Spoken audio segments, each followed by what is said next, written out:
The use of appropriate mise-en-scène within our piece is a convention that we adhered to. Normally in music videos, the protagonist and the band members, etc., the characters basically, tend to wear clothes of, like the codes of dress that apply to those their fans and what they wear, etc. We try to stick with this, so obviously our protagonist needed to be of sort of an indie style. So obviously we had plain black denim jeans. We had, when you couple that with sort of the Chelsea boots, the loud print shirt and the blue bomber jacket, you tend to get this very indie sort of style vibe, which is exactly what we wanted coming off from our character.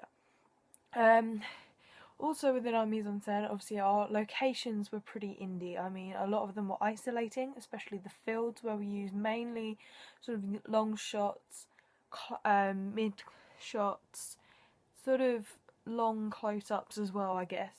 That made him look quite isolated throughout the entire piece. Also, obviously with our room where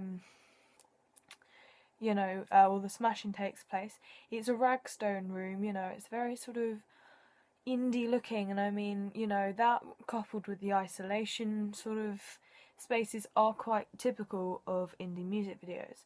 The other part of mise-en-scène really we've got is our props. Obviously we had to be a bit careful with the smashing scene. Obviously we couldn't put like computers and TVs in this room and turn it into like a proper room. Because obviously, if he's smashing glasses, then people are going to be like, well, why isn't he smashing the computer? Surely that's of more wealth.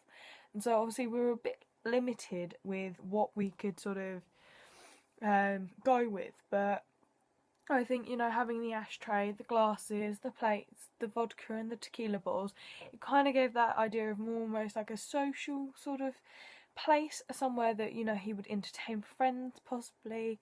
But also something that connects with quite young people as well, so obviously we're showing his age in this as well, which is always a good thing. So really I think we pretty much adhere to these sort of conventions of like within the mise-en-scène of indie music videos. Within our piece, I mean, there is the idea of the minimalistic and bleak sort of surroundings and sort of tone and theme throughout our entire piece. I mean, this is very, very conventional of the indie style, especially with the more somber type songs like the Mystery Jets do. We sort of went for the whole bleakness, especially within the fields. I mean, we were quite lucky to start with that we had quite an overcast day to shoot, and actually also in the balcony. I mean, it was very overcast, it almost started raining on us. But I mean, in post-production we added a greyish sort of tint. We turned down the hue a bit, so it just looked that little bit more washed out, that little bit more bleak. Because we just sort of decided, the bleakness kind of went with the somber tone of everything we were trying to portray. And, it was a bit of almost pathetic fallacy, I guess, if you want. The minimalism, again, kind of comes within in the props, which I spoke about a minute ago. And, just the lack of other things that are in our piece. Everything is just him and then the occasional shots of him and his girlfriend.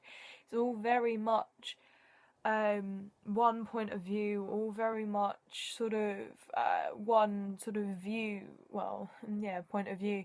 So it is very minimal. You don't seem to get to know a lot, and I mean, especially within, the relationship, you see that it's a happy relationship, but all you ever really see is them walking around or them sitting on a bench and laughing, you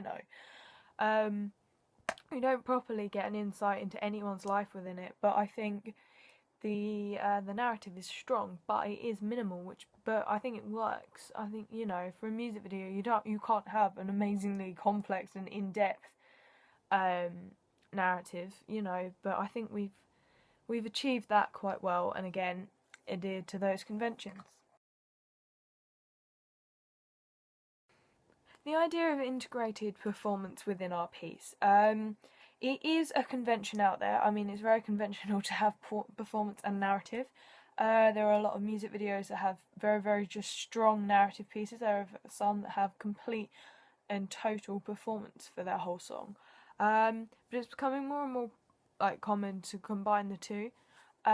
normally having them separate, but especially within like the indie sort of genre, it is becoming more and more popular to sort of have integrated performance into your narrative.